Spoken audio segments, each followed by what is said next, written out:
7, a Newport-based podcast and not so philosophical wax regarding the last 7 days. I'd like to welcome my co-participants for this week, Antonio Romola. Hiya.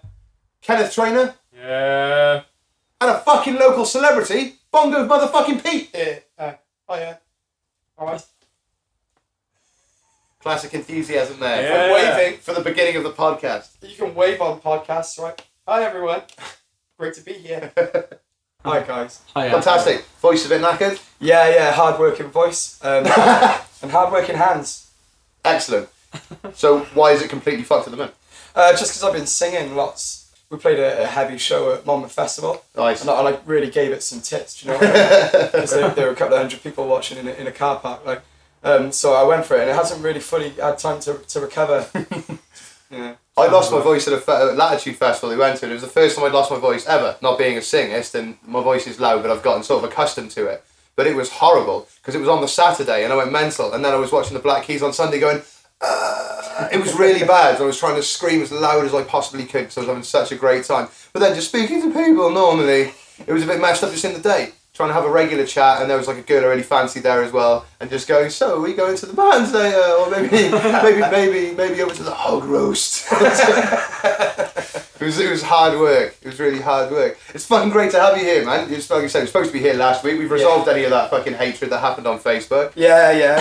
Facebook is it's a crucible of hate sometimes, isn't it? It's a fucking pit, is what it is. Yeah. It's horrendous. Do you update Facebook much? Do you write statuses? No, I haven't done it for a long time. Like, not at all? I can't remember the last time I updated my status. It must have been about 2 years ago. Alright, brilliant. Like that. Alright, because I said I post stuff from like the Viz, things that other people have written that I find funny, and then people will go, oh, that showcases his personality well enough.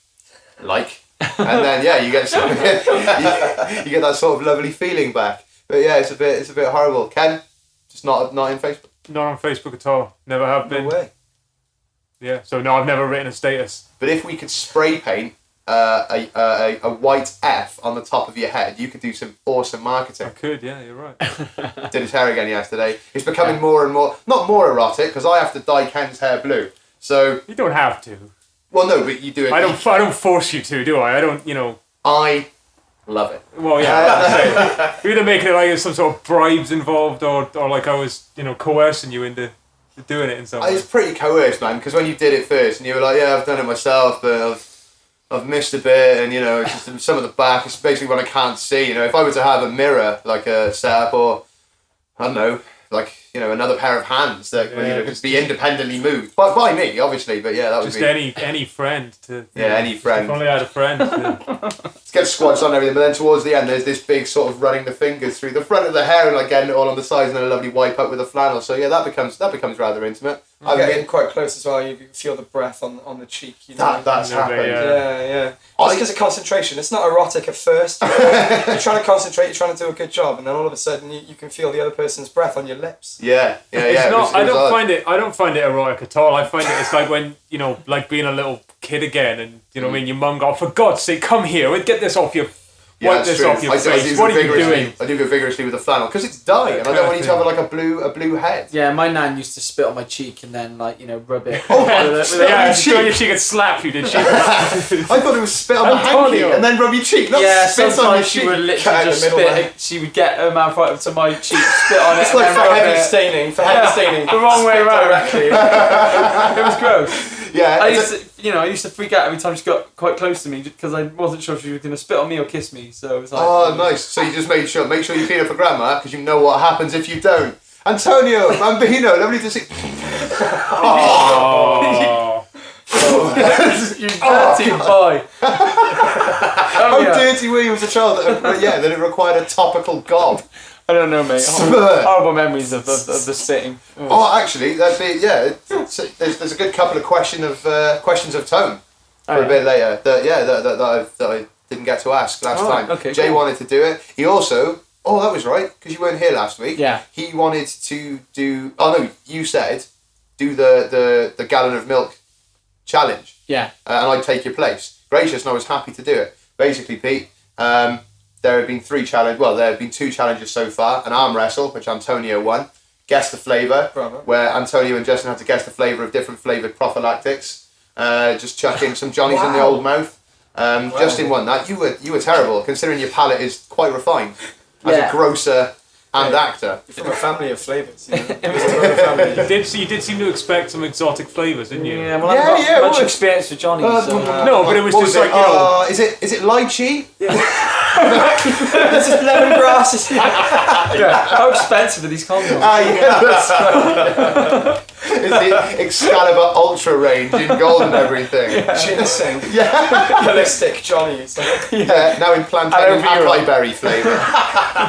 Super berry. Moisturisers as well. Antioxidant Johnny. Hi Justin as well. You probably still be in China. You're in Hong Kong at the minute. He sounds like the most well-travelled. He hasn't been anywhere for years and years since being in Newport. Yeah, as soon as you start this podcast, you can never do it. Yeah, it's it's right. Off in fucking San Diego, San Francisco, or now Hong Kong and China. China, for Christ's sake. The other week he was like, yeah, I've been to Sweden. He just nods it in every night. I think that's what he's trying to do. I think that's how he's trying to present himself as the Palin of the bunch. Since he got a flat cap and a moustache, that's what he's been doing. He's travelling about the place now, writing blogs and the like. He's so painfully cool. Collection of weird, like, Victorian books of, like, you know, like hand-drawn pornography. And yeah, that's right, yeah. Sitting there in a smoking jacket. Like, lithographs, that's all he's into these days. Filipino boys. He would suit a pipe, wouldn't he? 100%. Yeah. 100%. When we went to Amsterdam, I was a smoker at the time, and Justin and Antonio bought me. Were going to buy me a present, and they were like, "Yeah, we ran out of cash and stuff, so it didn't matter." And then they pointed in this sort of head shop while they were going to buy me. They were like, "Yeah, nice little weed pipe there, mate. Doesn't it look amazing?" It was a crack pipe. Yeah, it was a glass crack pipe. I was like, "Well, thanks for the offer, but I'm not sure what I would have done with it." You know, we're waiting for like the separate present. We're like, "Oh, cheers, guys. That's really nice. Do we have any?" Do we have any crack? Phase 2 of the gift. Yeah. And then phase 3, of course, the selling of bodies and acquisition of yet more crack. And that would continue until we sold our plane tickets and then had to walk home. Right then, best thing of the week, Tone. Well, I haven't really got a highlight, I don't think. But I've got worst thing of the week. Okay. The company van, tin shed van. I noticed a couple of days ago that the back tyres are just seized up, like the brakes just seized up from it just being left. It does it every now and again, but I normally just, you know, put the foot down and accelerate and it nudges a bit and then it goes, yeah. But I normally power through. Yeah. Well, this time it wasn't happening. And this is a really embarrassing experience for me because I don't understand anything about vehicles. I know jack shit about vehicles. And I remembered someone telling me that apparently you've got to bash the side of the wheels with a big hammer or something. So I tried it a few times, tried reversing, go back, then forward. And I thought, right, I'm gonna have to find something to bash this. I haven't got a sledgehammer. I haven't got like a decent hammer. So I grabbed what I thought was what I called a monkey wrench so I started like smashing the bolts in the side of the wheels,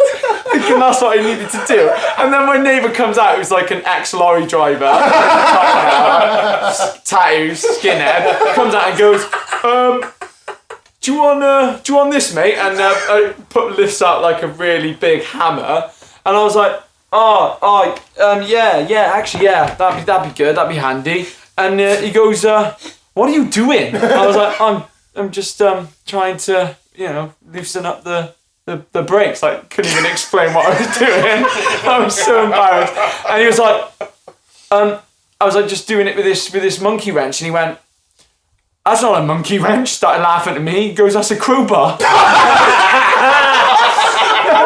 And then goes and said, you're not supposed to be hitting the bloody bolts. What are you doing that for? Get underneath it, man. Get underneath it. He was going, get underneath it with this hammer and bash the inside. And I was like, oh right, I see. Oh right. I think I was quite red at this point because I just called a bloody crowbar a monkey wrench. That's awesome. All this time. They're both animal themed though, isn't that interesting? Worst thing of the weekend? There's been a few, I'll be honest. Oh God. It's not been a particularly great week, but one of the things was I smashed a bowl and a glass. I dropped a glass, right, bowl at the bottom of the sink, no water in or anything, just placed there, and I dropped a glass onto it by mistake, and it cracked the bowl in half. They died the glass was totally fine. And then a couple of days later, that is broken. I don't know how that got broken. Did it commit suicide? It missed the bowl. It probably felt guilty. It was probably lying there like just on this bowl. What have I done? That's a bowl right now. And then especially. I'm being held by you shouting down, I'll be down in a minute, it's okay, he's going to watch us together. It'd be like a fun bubble. Yeah. Phil! You take it out, oh bollocks, he just sees you putting the bowl in the bin, and then it's just on the edge of a shelf for ages, weeping. And that's it. And then you drink out of him like it was nothing. So basically, the worst thing of the week has been feeling guilty about all those things you've just described.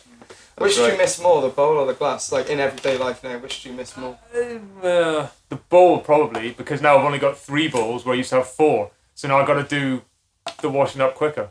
Pete, best thing of the week, mate? Okay, well I'm gonna go with what's been going on around us. And they're quite short and succinct, so I'll try and beef it out by giving it some background, like because Newport's the host of the NATO summit. Yeah. NATO, this week. We're famous. Yeah, we're famous now. It's really put us on the map, just like the Ryder Cup.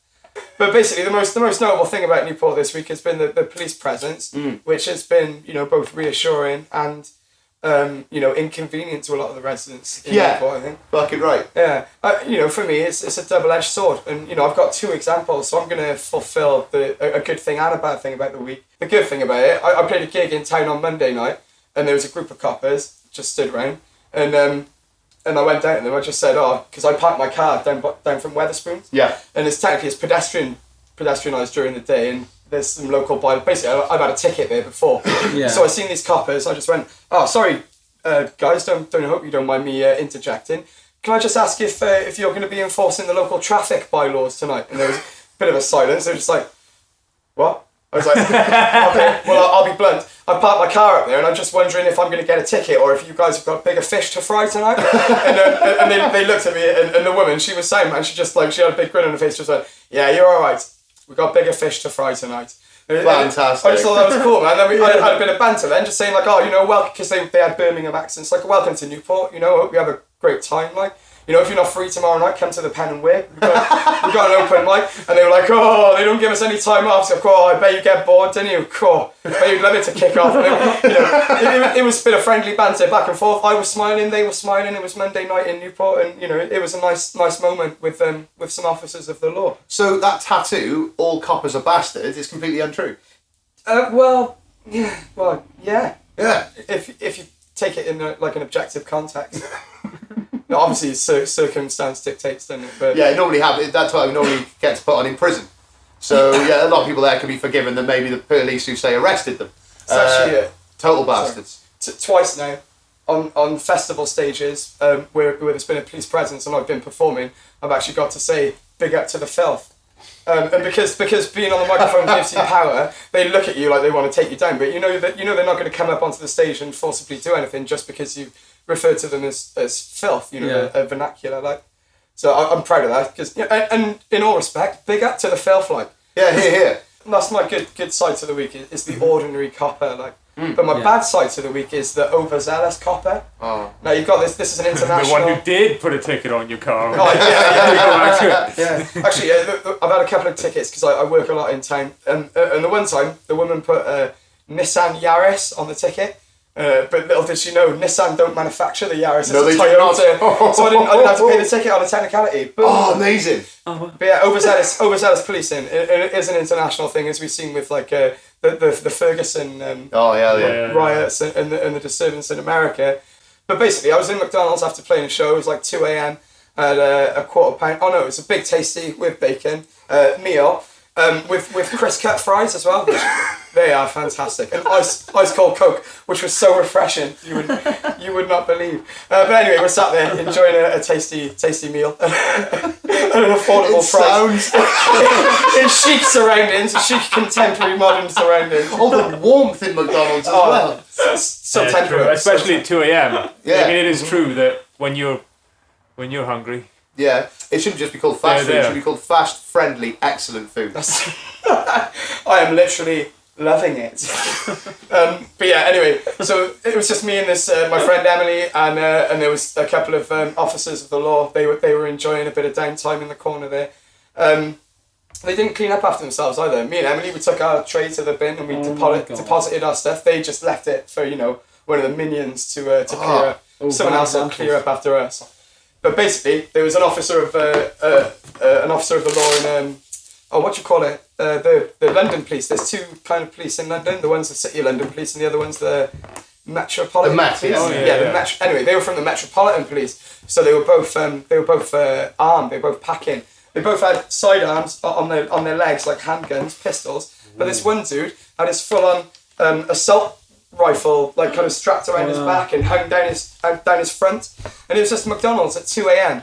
So that's my bad thing of the week is overzealous coppers, officers of the law that take their jobs a bit too seriously and sometimes get carried away by the power that the badge gives them. You were saying as well that obviously people are overzealous or like jobs worthy in other professions, and that can be annoying. Certainly can, but it's obviously the power that the police wield anyway. Sometimes over life and death, and that's when it's obviously it's most notable when people are caught in fucking crossfire or unarmed people are shot down. I thought after I should have said justice for Jean-Charles de Menezes, man. Oh yeah. 7 bullets in the head just for getting on a train, and he was just a plumber from Brazil,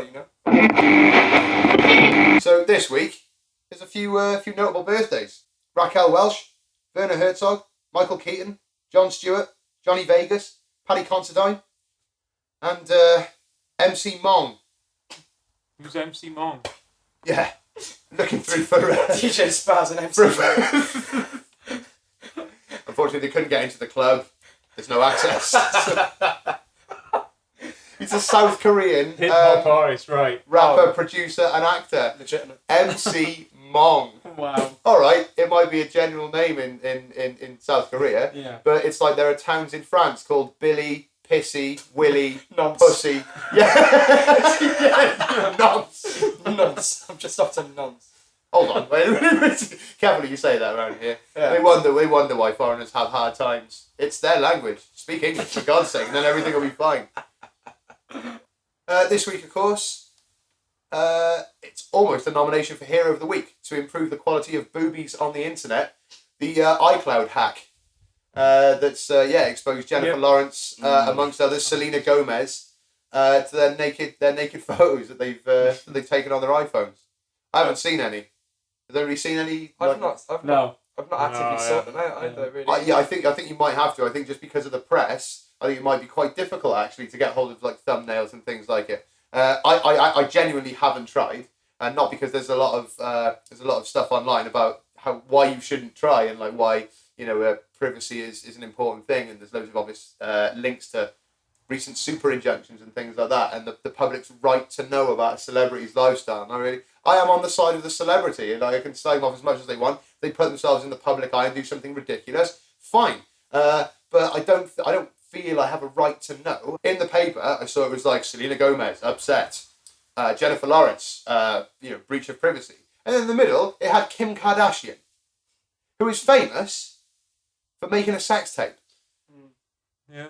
So I don't know what she's complaining about. It's very ironic. Do you know what else I find ironic?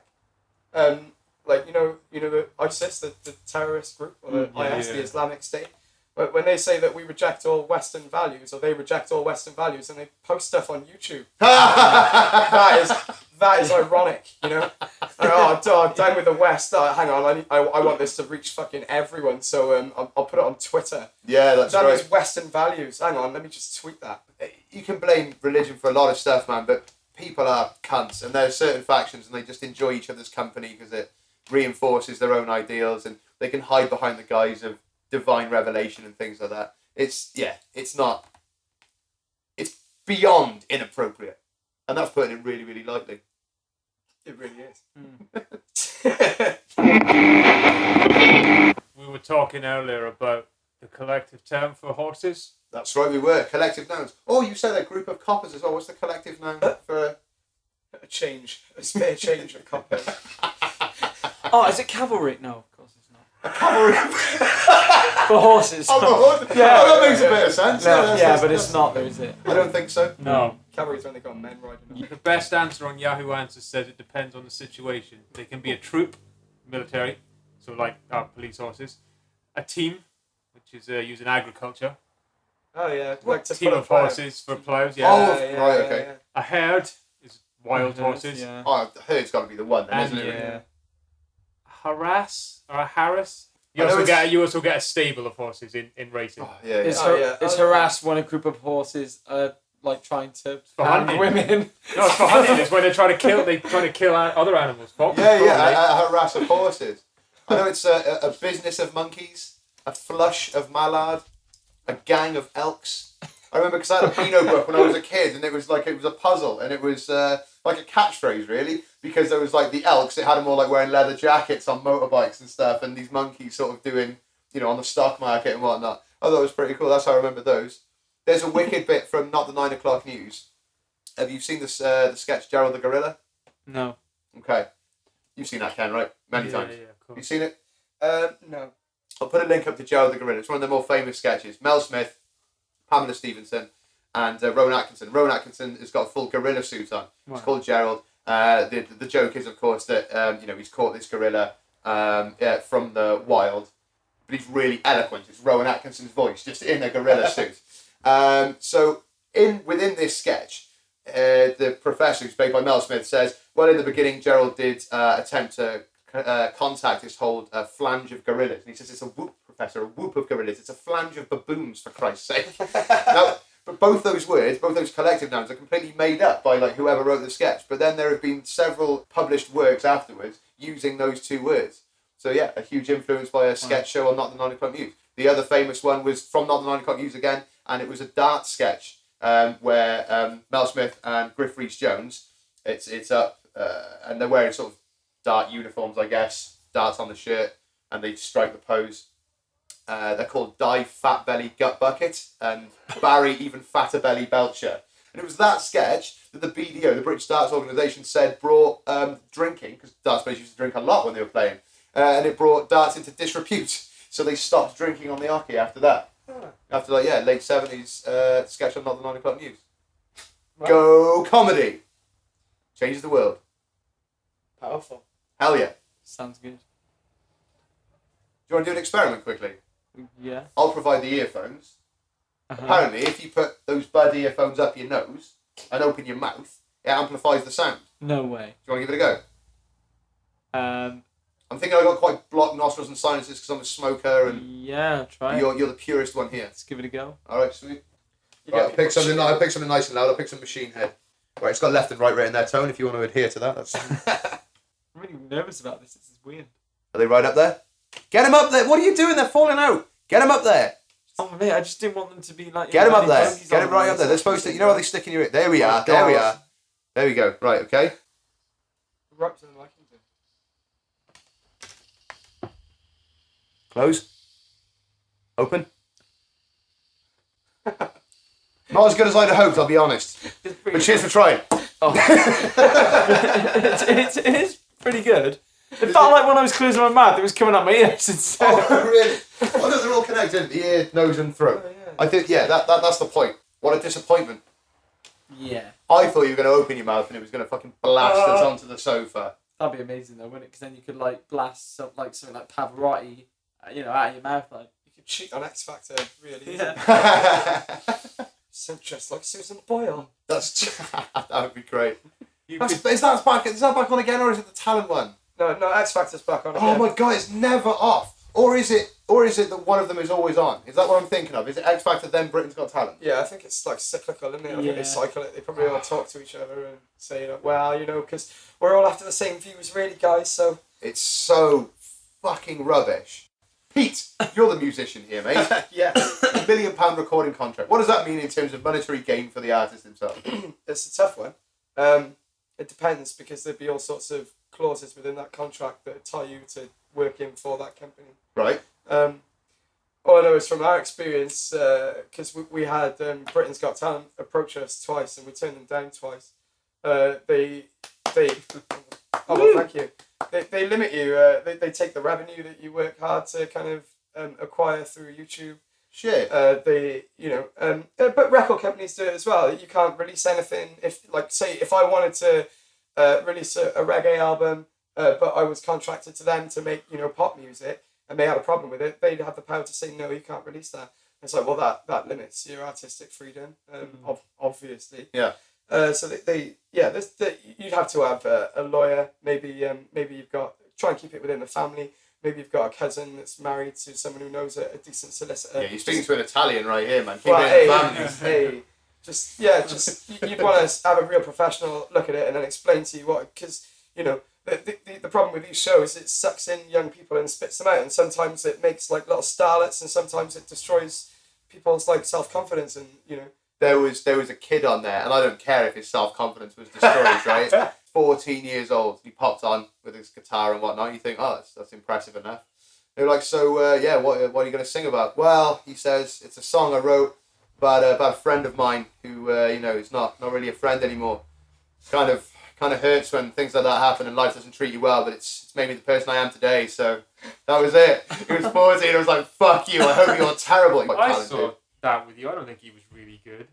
He was okay. No, he was good for a 14-year-old kid. Yeah, he'd written a song and it was shit.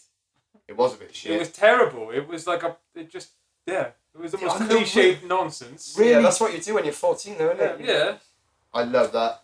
I remember. I wish I could have back. What was it about? It wasn't very good. Yeah, it was about being betrayed and stuff. Yeah, I'm so glad that when I was like that in that kind of delicate phase of life that we didn't have Facebook back then. Cause God, I would have embarrassed myself, right? I embarrass myself writing stuff on Facebook nowadays. Like, do you know what I mean? It was like at least my ramblings were kept in notebooks. It's easier to stalk your exes now if you can't let them go. Like fucking. You're speaking from experience there. No, I'm just saying like for a 14-year-old now, if they had a breakup, they'd just be constantly pestering their ex-girlfriend like, oh, please have me back. Yeah. You don't get any closure. Spying on them. Oh, great to see that you're happy. You look really happy in your photos. I'm not. I'm sad. Because you left me. This is amazing. The detail in this tone. So you're speaking from experience, and then you went no, and then went on. Went on to that entire conversation. You've definitely had. There were all these friends I've never met while we were together. A lot of people have never met their friends on Facebook, mate. Especially the younger ones. Any nominations for Hero of the Week, Tone? No. Cheers for your efforts. Ken, any nominations for Hero of the Week? No. Oh, Pete, any nominations for Hero of the Week, mate? Apart from the Brilliant Police. I think I've written something down.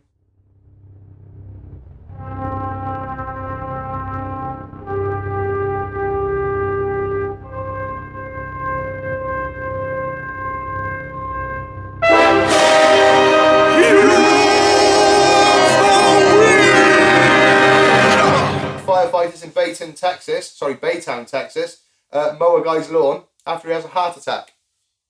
Ambulance was busy, so the firemen took him to the hospital because he had a heart attack while he was mowing his lawn. And instead of going back to the fire station, went back to his sad wife and just finished mowing his lawn.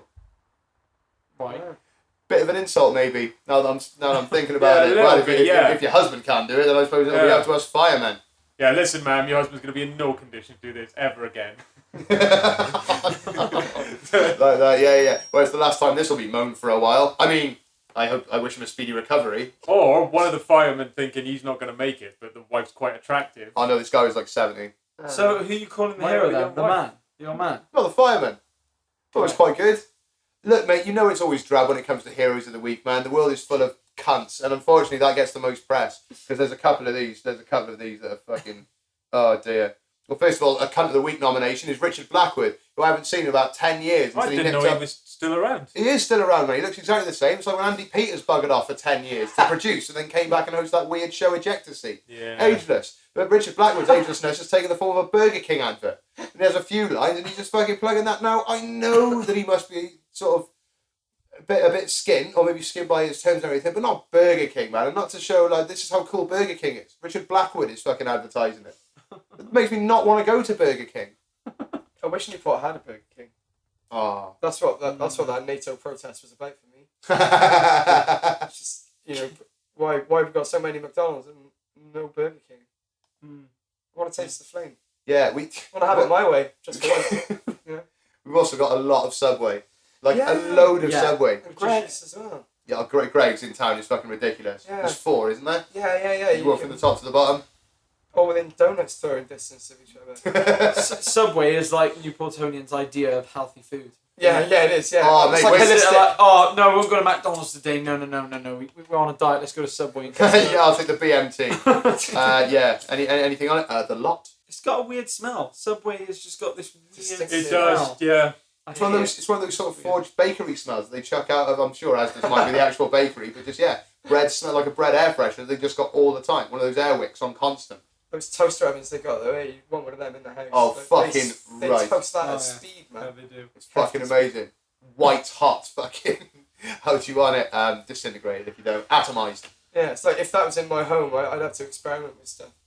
What To was the see first what thing you else. put in it? Yeah, like grilled apple. Just you put a whole apple. Oh in there. no, banana would be amazing. You ever had a barbecue banana? Yeah. Oh, nice. Barbecued in the skin. Give it a little slice, squeeze some honey in, barbecue that motherfucker. Jesus Christ. Holy shit. Jesus Christ would have enjoyed it. If he'd have had that sort of banana instead of loads and fishes, we'd hear more about it. He'd be more famous. yeah. If he was around today, he would be like a TV chef, wouldn't he? Yeah, Traveling around helping people and that's the equivalent. cooking and trying different recipes. Jesus, 10-minute meals. Yeah. Yeah, that's what he'd be doing.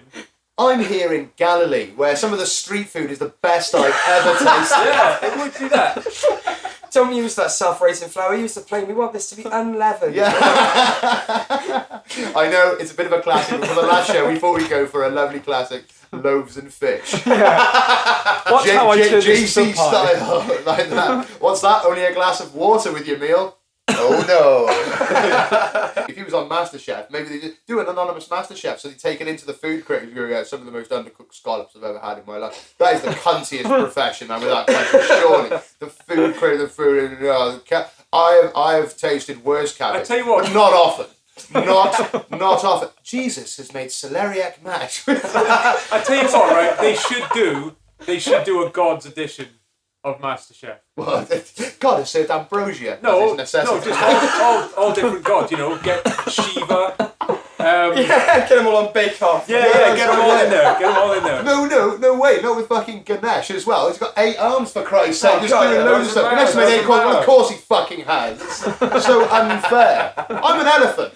I'm just smashing things up with a trunk. I haven't got the dexterity to make anything. Fuck's sake. But it's just there, They just make sat it under happen, an yeah. oak tree and with a marquee behind him. Oh my god, the Some great, from the different great, the pantheons, great Hercules, deity Thor, bake-off. Getting down. Buddha doesn't feel the need for Dionysus. cakes as their material possession. Nirvana can be achieved without such decadent goods. Or yeah, we could just film like an empty kitchen, because that's how many gods actually exist. But anyway, my list of heroes of the week. It's A list? Well, just Look at this guy. Why do you hear more time? I know, It's it a small gets a brief. bit deep with the Islamic State. Justice And, League. Mate, it's gonna get deeper, right? I got President Barack Obama, not because of any kind of political thing, just because of given America's history, what he's achieved for civil rights. That's heroic.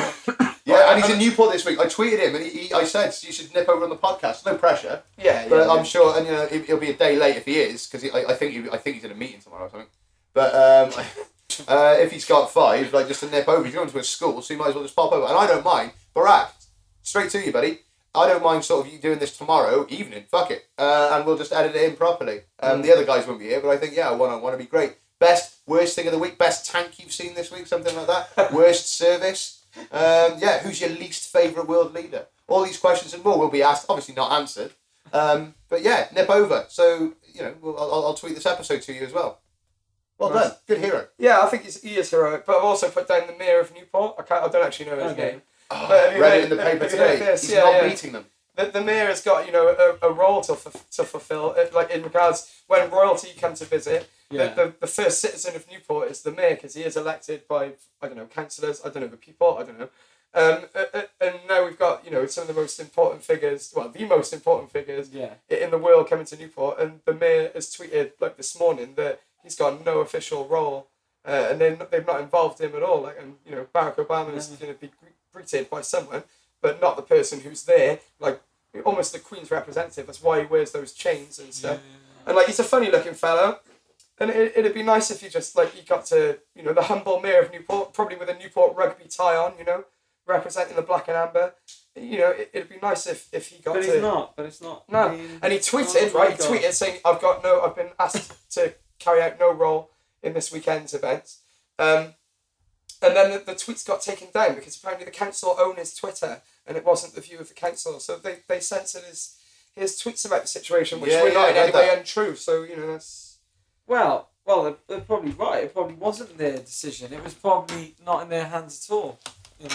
Well, yeah. It's, who manages these things? NATO. I mean, they know how to overthrow a dictatorship, or bomb the shit out of a population, but they don't know how to involve a community when they take over. Especially the mayor. He'd be at home like just hanging up his chains, going I remember in school we had the mayor pop along, and the most interesting thing about a mayor, when you're a kid, you might be becoming slightly politicised when you're in comprehensive schools. So that there's Labour and Conservative and who the Prime Minister is and whatnot. But local politics, when fucking cunty walks in with a chain, the only questions that he got asked, I remember, were about his chain.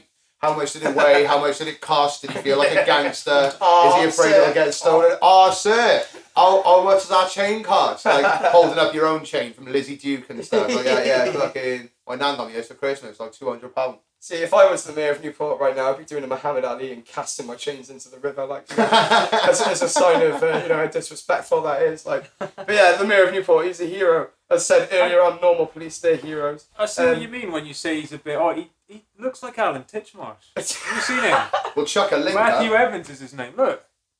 Go on, Sam. I've seen the picture. He does look like him. If you were the mayor of Newport and you've been snubbed in such a way that made you want to cast your chains off one of the bridges into the River Usk in a Muhammad Ali-esque gesture, which bridge would you choose? Oh, nice. Go the red one, the old Newport Bridge, I don't know what it's called. Yeah, or the Millennium Footbridge, or George Street Bridge, the one down on the SDL. Transporter Bridge. You'd have to do it for Newport Bridge because it's the bridge, the first bridge. I don't know, mate. The Transporter Bridge is the highest bridge. You get a lot of press there. It's a very unique bridge. We spoke about it the other week, mate. You get bridge enthusiasts there and all sorts. Having a walk over and just going, they wouldn't be able to fucking hear you, of course. And you just be like, what the fuck's that guy doing? Yeah, that is a problem, you see. What's he thrown? Who's Yeah, that? and to be fair, Just comes down, the mayor of Newport. Bollocks, where's your chains? Yeah. he probably wouldn't die if he jumped off the. No, Muhammad Ali didn't jump off. That's not why he's in the wheelchair, mate. Is he in a wheelchair now? Yeah, dude. Is he? No, I haven't seen him for. You should see his drawings. They are shit. Damn. Sorry. Who are we talking about? Muhammad Ali. Oh shit, I thought you were talking about the mayor of Newport. No, he's got Parkinson's. No, it's not Muhammad Ali's in a wheelchair. Oh, is he? No. You've seen his drawings, fuck it up. Yeah, exactly.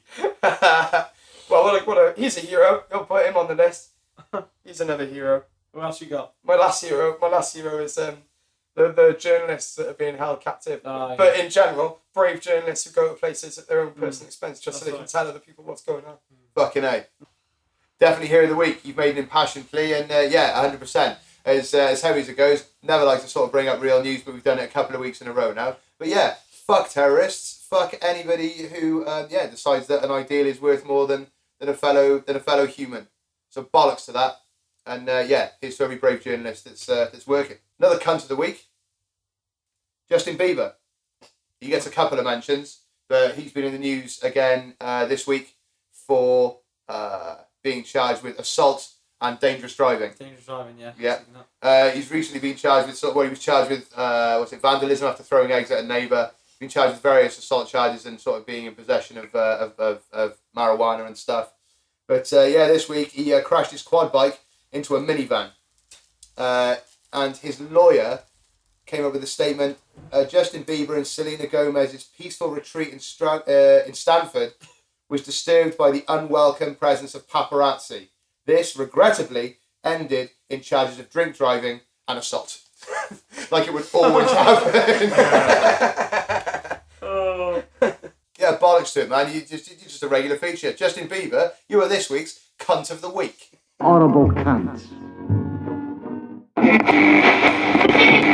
Yeah, I bought a book at a car boot sale to help expand my knowledge and stuff of history. It was just called The Illustrated Guide to the 20th Century. Oh, and nice. It's like a timeline of all the important events that have happened in the 20th century. What's your favourite event from the 20th century? That have shaped the world, really. What's your favourite?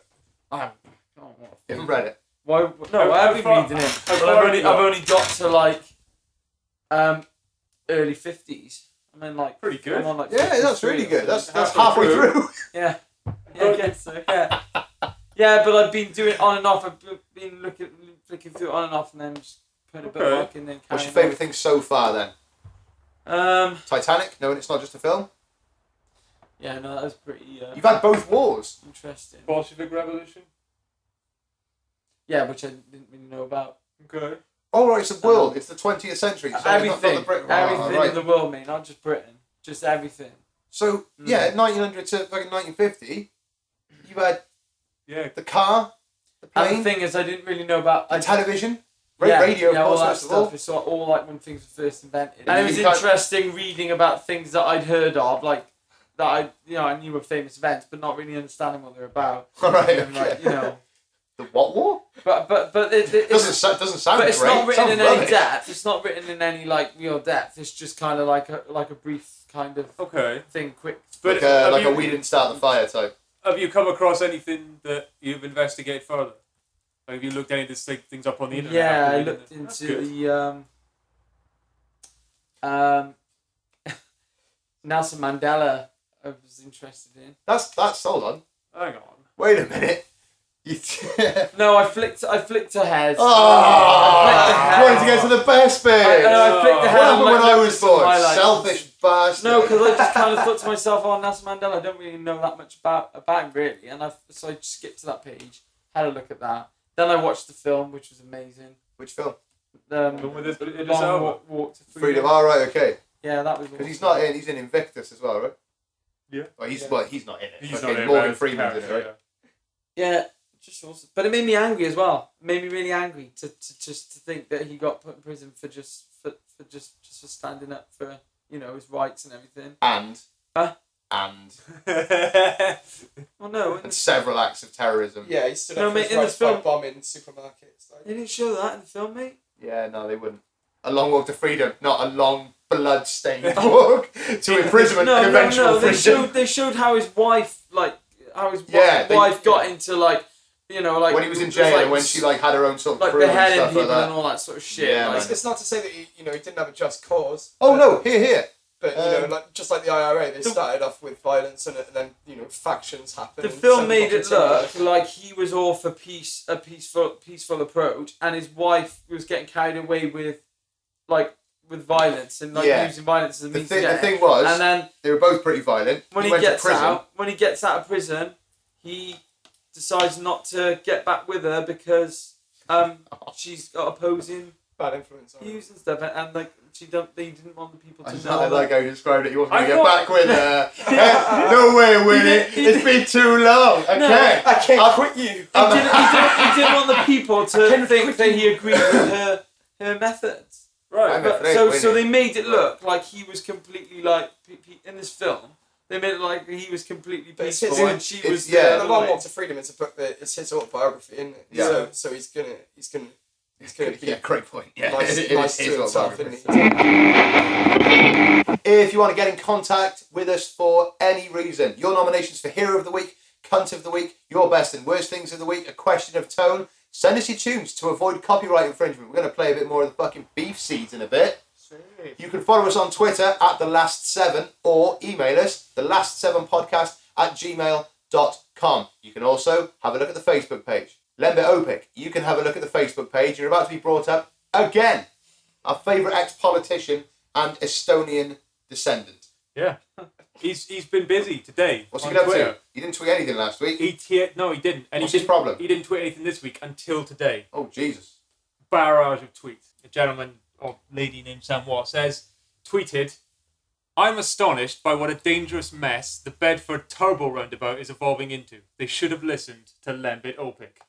# middle class life dilemmas. Well, Lembit. First world problem. Lembit's tweet back saying Bedford Turbo Roundabout is supercharged catastrophe. It creates congestion and is bad for bikers and cyclists. So he's not happy. The most interesting part though. Oh, fucking hell, I hope it's more interesting than that. Jesus Christ. I'm saying, Lembit, I want you on here, man, but you better bring the fucking A game when you come here. I'm not a motorist, I don't care about roundabouts. I want to know what your favourite biscuit is. Let's go. Future Lettings, right? It's like some company, something. They tweeted, "What is the strangest thing that your landlords or agents have found being left in houses by tenants?" So effectively, that's a weird way to say, if you're, an agent for a house, And people move out, you go in and look, what's the weirdest thing that people have left?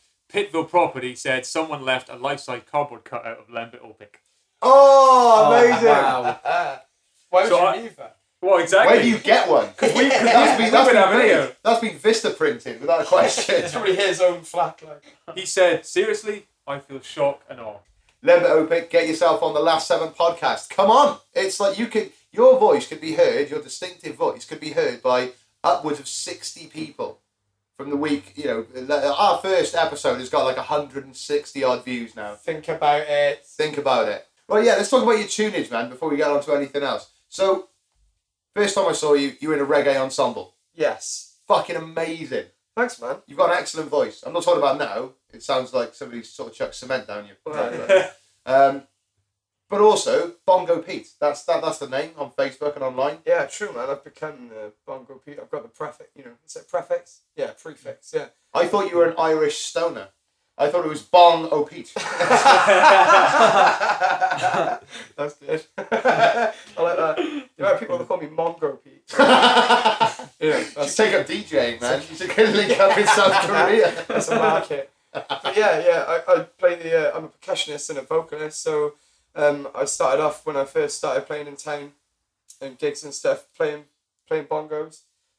Technically, I've never played bongos. I've actually played conga drums, and I've played djembes, which is an African drum. Djem means everybody, and bay means gather. So the name of the drum means everybody gather. It's weird, because when I see like a lone person playing a drum, I normally just go as far away as possible. How far we've come as a society. The most primitive things become looked on as.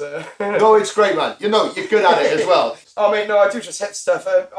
Musicians can read music. I can't read music or anything like that. I just self-taught percussionist and enthusiastic vocalist. Like I had a lot of vocal training when I was a kiddie. Like in the theatre and all that. Yeah, you do. You do performing arts as well. Because I know you were in a play with Justin before. You mentioned that on this podcast as well. Yeah, with Antonio as well. Man. All right. Just down the street in the Dome and the Milkwood. Yeah. Oh, fantastic. Thomas. We're resurrecting it as well. This very year, we're putting on another performance in Newbridge. Because I haven't done any theatre for ages. Yeah. But when they said they were going to do it again, I was like, brilliant. I'll do it. Who did you play in under Milkwood? Well, it's kind of like a Brechtian style. So because they said sorry, it's a highbrow alarm. Okay. Please go ahead. Well, Bertolt Brecht was a German.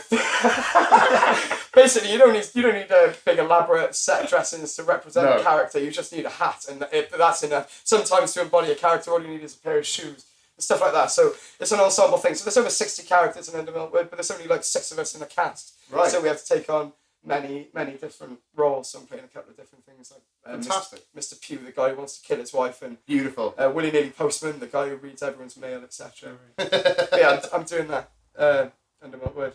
What was the original question? It was it's just about tunage. A self-taught percussionist. Oh yeah. My theatrical background, so I had vocal training, but as far as the drums go, I taught myself how to play drums. So I became a percussionist. So people call me Bongo Pete. Yeah. Excellent.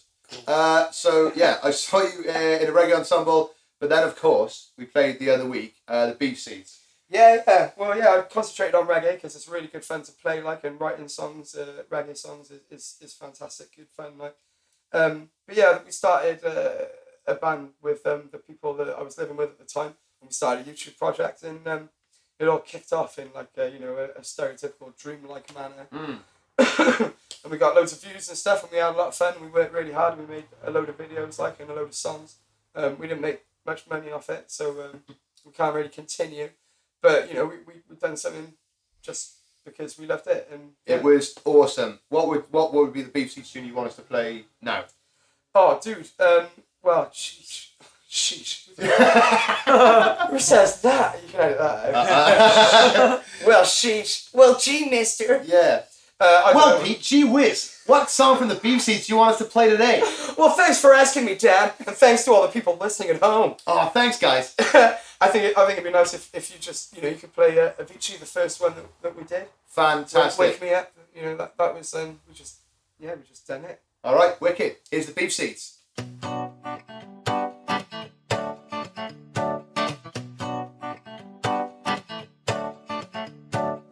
Feeling my way through the darkness, guided by a beating heart.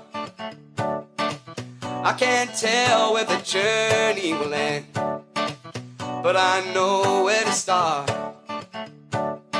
They tell me I'm too young to understand, say I'm caught up in a dream. Life will pass me by if I don't open up my eyes, and that's alright by me.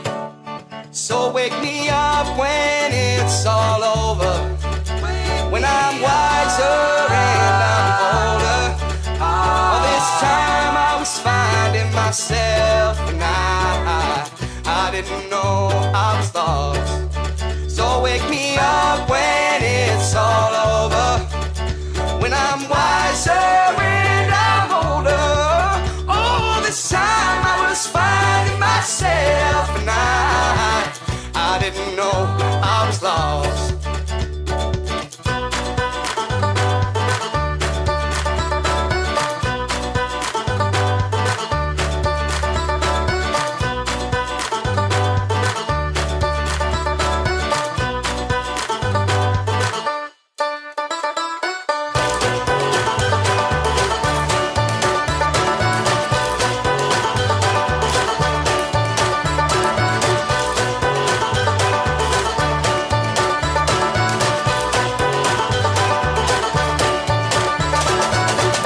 Tried carrying the weight of the world, oh, but I only have 2 hands.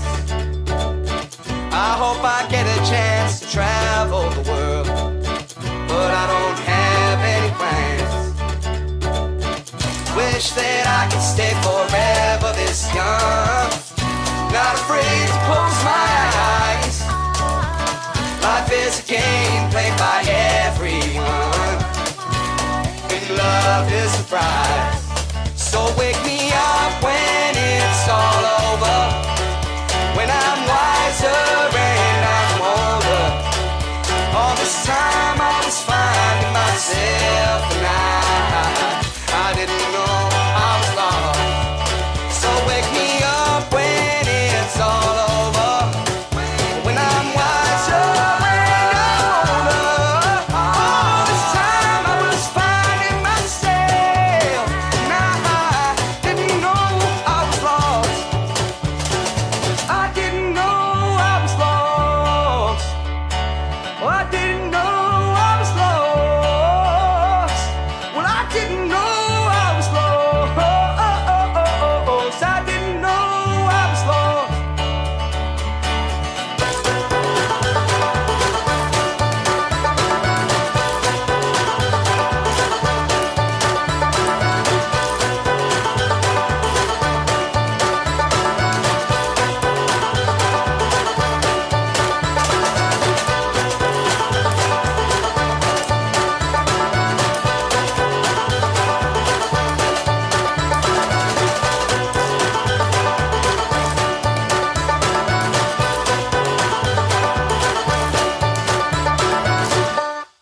That's fucking excellent. Obviously, there's a link up to the video.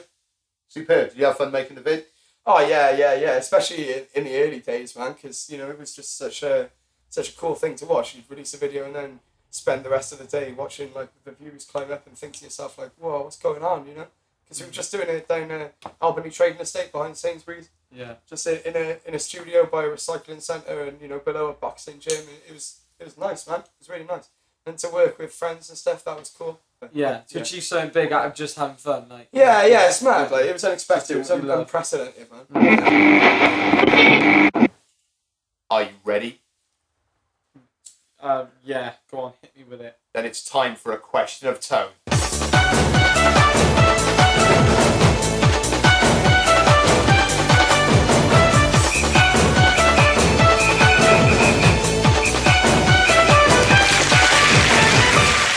Antonio, if you could hibernate, just sort of go away and sleep for the winter, would you?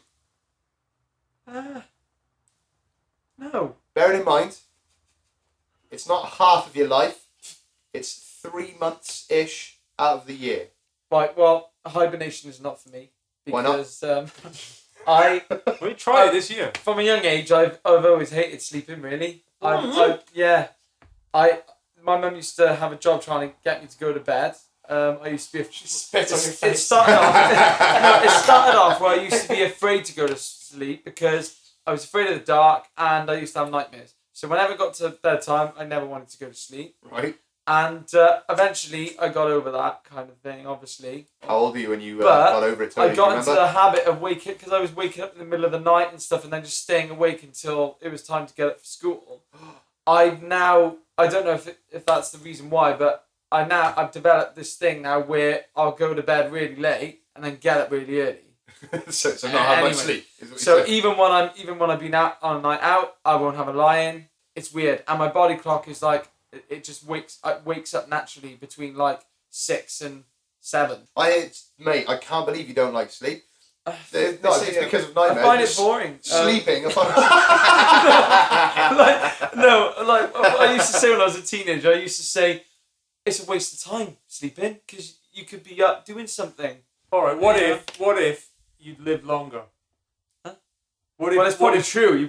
I probably would live longer if I got more sleep in. No, you wouldn't. No. I'm saying if you hibernated, say you hibernate for 4 months of the year, but you get to live a third longer. Oh.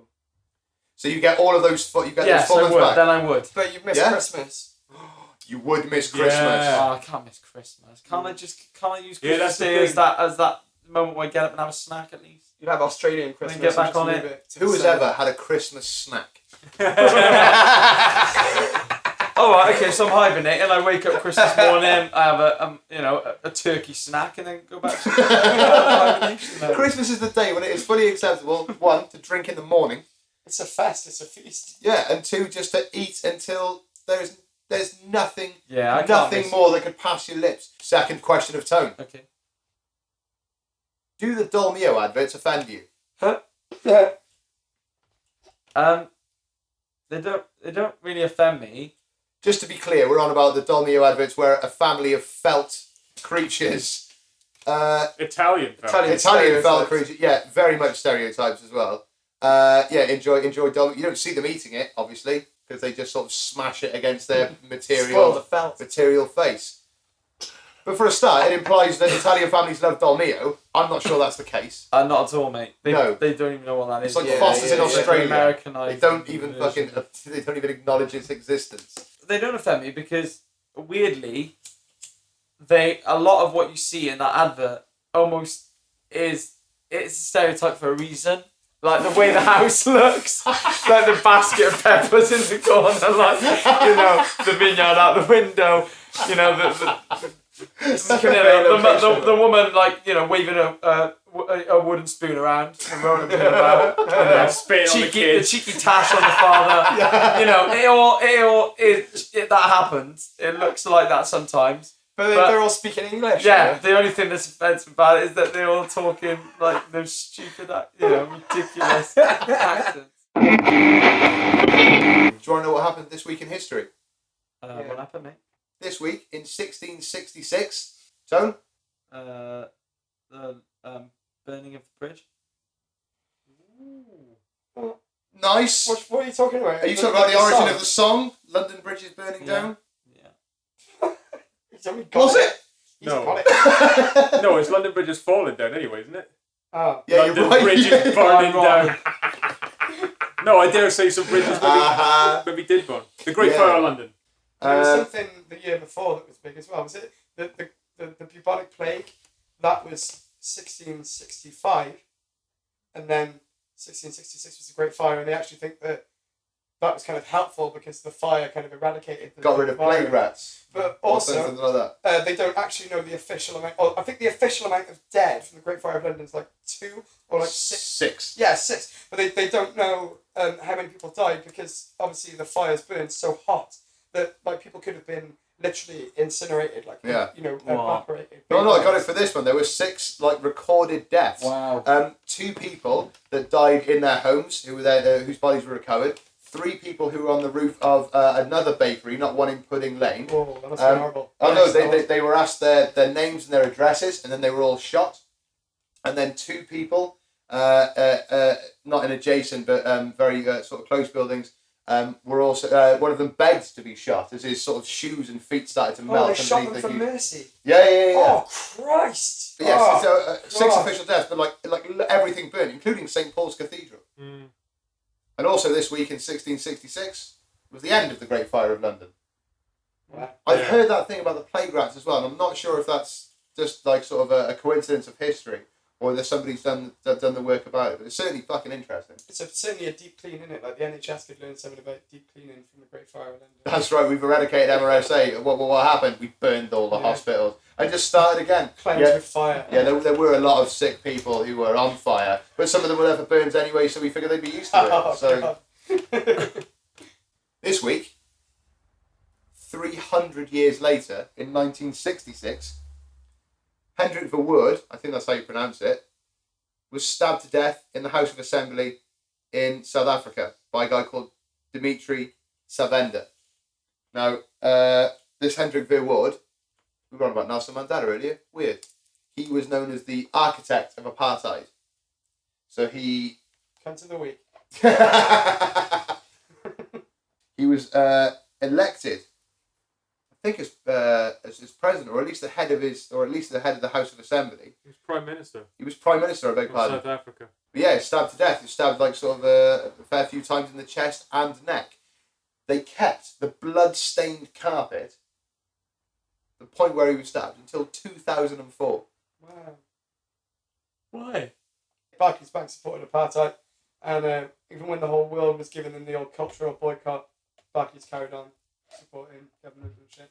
Oh. And Barclays continue to this day. So it says a lot about human nature, where a company or an organisation can do something and still have unwavering support. I wonder if Mr. Barclay would be turning in his grave right now. Do you reckon that's what he wanted when he set up Barclays? I don't know who Mr. Barclay was.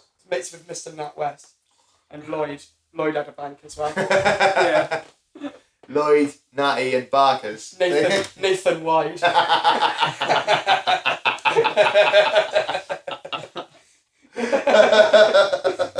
Good one. Even if he said so himself. So personal. If you want to get in touch with us about anything at all, you can follow us on Twitter @TheLast7 or email us thelast7podcast@gmail.com. I'd like to thank extensively my co-participants for this week, Antonio Romola. Thank you. Kenneth Trainer. Thank you, Dan. And our local celebrity, Bong O'Pete. Top of the morning. Thank you very much. I'm waving. The Last 7 podcast was recorded at my flat, edited at my flat, with additional material by Conrad and DJ Alchemy.